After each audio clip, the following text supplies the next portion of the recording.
isang karaniwang araw, mauuwi pala sa isang kalamidad. Tahimik na binabaybay ng mga sasakyan ang Mactan-Mandaue Bridge sa Cebu gabi noong September 30, 2025.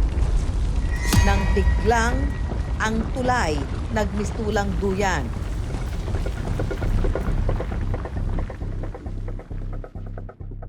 Ang ilan naman, naging pagsubok ang paglikas matapos maipit sa mga gumuhong gusali at kabahayan, gaya ng online seller at buyer na ito. In Jesus' name. In Jesus' name, save ta. Makikita sa video ang pagkawasak ng gusali, nagbagsakan ng mga kisame. Hanggang Bantayan Island, dama ang lakas ng lindol. Ang krus at mga ilaw ng St. Peter the Apostle Parish na isa sa pinakamatandang simbahan sa Visayas, bumigay. Dahil yan sa magnitude 6.9 na lindol sa probinsya. Ang epicenter ng lindol na itala sa Bogos City. Paglipas ng nakagigimbal na gabi, lumantad ang bakas ng pinsala. Mga bahay na nadurog, mga daanang nagkabitak-bitak. Maging mga gusaling pamana ng kasaysayan, hindi nakaligtas sa pagyanig. Ang mitya raw ng malakas na lindol sa Cebu. Ang 400 taon nang hindi gumagalaw na Bogo Bay Fault na may habang 8 kilometro sa kalupaan. Sa tala ng Cebu Provincial Disaster Risk Reduction and Management Office, umabot sa 76 ang nasawi. Habang halos 600 katao ang nasugatan sa magnitude 6.9 na lindol. Nasa mahigit 100,000 kabahayan naman ang tuluyang nasira at nawasak. Tinatayang nasa mahigit 16 na bilyong piso ang halaga ng naging pinsala ng lindol sa Cebu. Sa lakas ng lindol doong gabi ng September 30 sa Cebu, nadagana ng mga gumuhong pader ang hilera ng kabahayang ito sa barangay Pulang Bato sa Bogos City.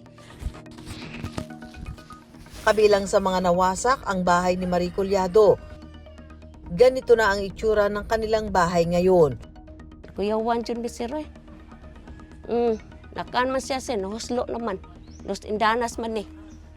Nakulaps yun siya. Dito siya gaba. Bago pa itong mong balay gitukod, kay retirement man akong bana pa. 5 years pa to, baya. Dahil walang malilipatan, sa munting tent na ito muna nagpapalipas ng gabi hanggang ngayon ang pamilya ni Marie.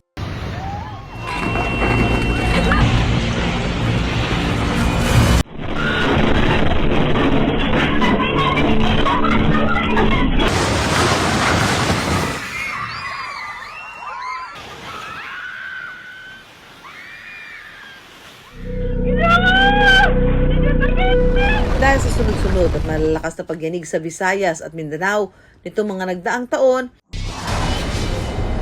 laging kumakabog ang dibdib sa pag-aalala ng maraming taga Metro Manila sa posibleng pagtama ng The Big One, isang malakas na lindol na posibleng umabot sa magnitude 7.2 o higit pa. Wait lang!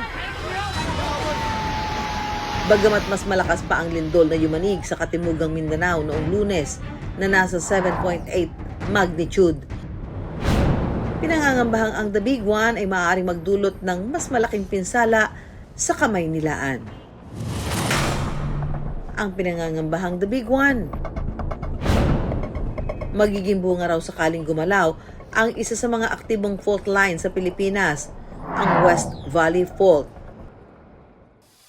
Bumabaybay ang fault na ito mula Bulacan hanggang Laguna. Ang kahabaan ng mahigit 100 kilometrong fault line na ito sa Kalakang, Maynila dumaraan. Ito ay nakakatakot kasi lupa ang panggagalingan ng lindol natin. Sa Metro Manila, ito kasi yung pinakamahaba. 7.2 manggagaling sa West Valley Fault.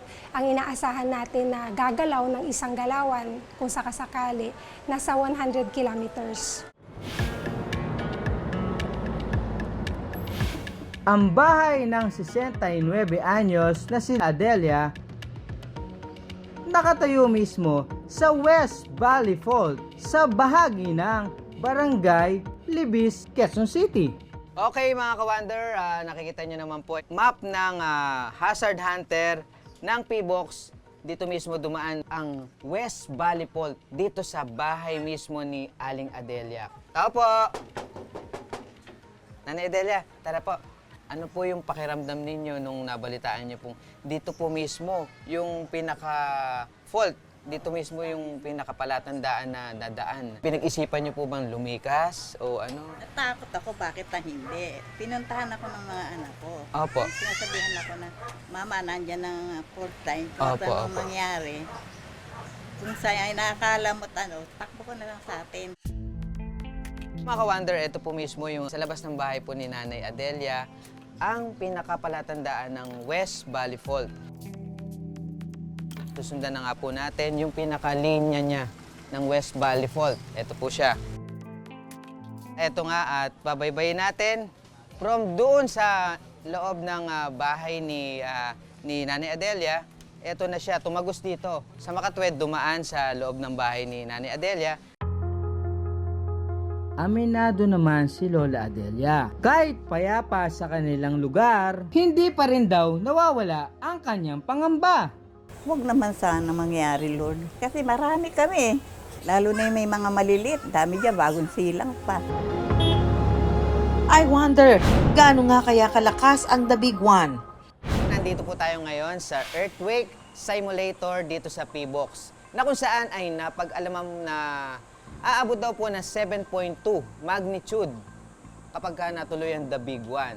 At meron daw po itong intensity 5 to 8.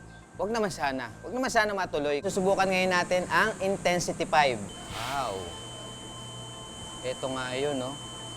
Ngayon, subukan natin yung intensity 6. Wow! Parang ka nakahamok, tapos dinuduyan ka ng hangin. Sige ate, 7. Para ka nasa MRT pero mabilis na ano, ay, ganun. Ayan, no, mga ka-wonder, nakita nyo naman gumagalaw. Gumagalaw, di ba? Nakita nyo yung ilaw, oh, ayan, oh, di ba? Oh. Sige ate, 8 mo nga, 8 mo nga.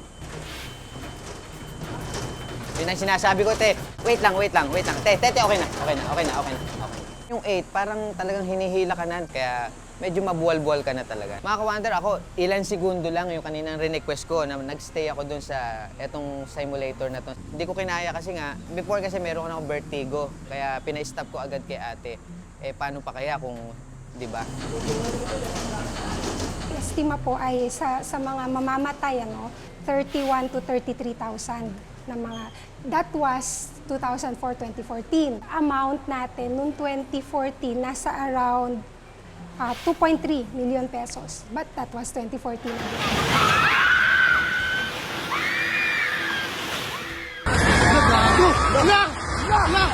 Sa loob lang ng ilang segundo, kayang baguhin ng lindol ang buhay ng maraming tao.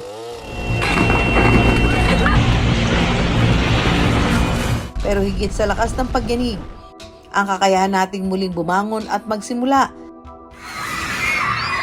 Bagamat hindi natin kayang pigilan ang matinding paggalaw ng lupa,